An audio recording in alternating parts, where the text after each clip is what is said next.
నమస్కారం అండి. రైట్. రవి మేడూరి గారు, గతంలో మనం ఐటీ రిలేటెడ్ ఇష్యూస్ సంబంధించి ట్రంప్ నిర్ణయాల మీద చాలా సందర్భాలు మాట్లాడుకున్నాం. కానీ ఇప్పుడు ఈ అవునండి. పైరసీ అనేది ఇప్పుడు ఒక సెన్సిటివ్ సబ్జెక్ట్ అయిపోయింది. ఐబొమ్మతో రవిని ఎక్కడైతే పట్టుకున్నారో అసలు గ్రేట్, పోలీస్ గ్రేట్, బాగానే పికప్ చేశారు. మరి ఛాలెంజ్ విసిరి తెలంగాణ పోలీసులు పట్టుకున్నారని అందరూ అనుకున్నాం, కోరుకున్నాం కూడా. ఈ పైరసీకి ఎక్కడో ఫుల్ స్టాప్ పడాలని అందరం కోరుకున్నాం. కానీ ఇంకా ఇది కేవలం ఒక పెద్ద సముద్రంలో ఒక నీటి బిందువు మాత్రమే అని అంటున్నారు. ఎందుకంటే అది అయిపోయిన తర్వాత ఐబొమ్మ 1 అని, తర్వాత మూవీ రూల్స్ అని ఇంకా శోధిస్తుంటే వేల కొలది సైట్లు ఉన్నాయి. ఇది ప్రపంచమంతా ఒక రకంగా విస్తరించిపోయింది అంటున్నారు. ఇప్పుడు సిఐడి కూడా ఆ రంగంలో దిగింది. మీ అంచనా ఏంటి సార్? మొత్తం దీన్ని ఎరాడికేట్ చేయగలమా ఇప్పుడున్న టెక్నాలజీ, ఇప్పుడున్న ఈ ఇన్వెస్టిగేషన్ ప్రొసీజర్స్తో? చాలా మట్టుకు ఇరాడికేట్ చేయగలమండి. ఇప్పుడు యాంటీ పైరసీ పరంగా టెక్నాలజీలో చాలా అభివృద్ధి వచ్చింది. ప్రతి థియేటర్ కి ఒక ఇన్విజిబుల్ క్యూఆర్ కోడ్ పెట్టడం. సో ఆ థియేటర్ లో ప్లే అవుతున్న మూవీకి మన మనుషులకు సాధారణమైన మనం మామూలుగా చూస్తే కనపడదు. Invisible water mark, invisible QR code అది.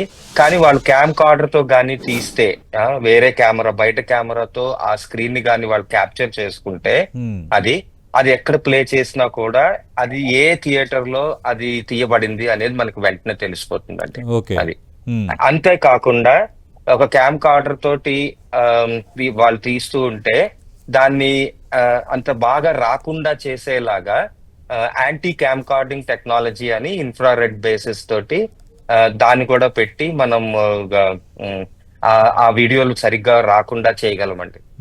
అంతేకాకుండా పైరసీ మధ్యలో థియేటర్ లో రికార్డ్ చేయడమే కాకుండా ఇక్కడ నుంచి డిస్ట్రిబ్యూషన్ టైంలోని ఆ స్ట్రీమింగ్ అయితే అంత ప్రాబ్లం లేదు, కానీ దాన్ని ఒక కాపీ చేసి దాన్ని డిస్ట్రిబ్యూట్ చేస్తే గనక అక్కడ కూడా అయ్యే అవకాశం ఉంది. దాన్ని ఎన్క్రిప్షన్ ద్వారా, డిజిటల్ సినిమా ప్యాకేజ్ ఎన్క్రిప్షన్ అని చాలా పవర్ఫుల్ టెక్నాలజీస్ వచ్చాయి.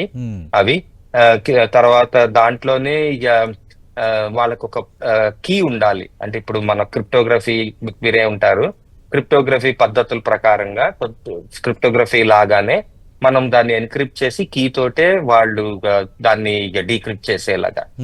అంతేకాకుండా వాటర్ మార్క్ కూడా మేము కూడా ఇంతకు ముందర చేసాము. ఒక అల్ట్రాసౌండ్ సిగ్నేచర్ పెడతాం ఆ మూవీలో. అది మళ్ళీ మన మనుషులకి వినబడదు. అది మామూలుగా విన్నట్టుగానే ఉంటుంది.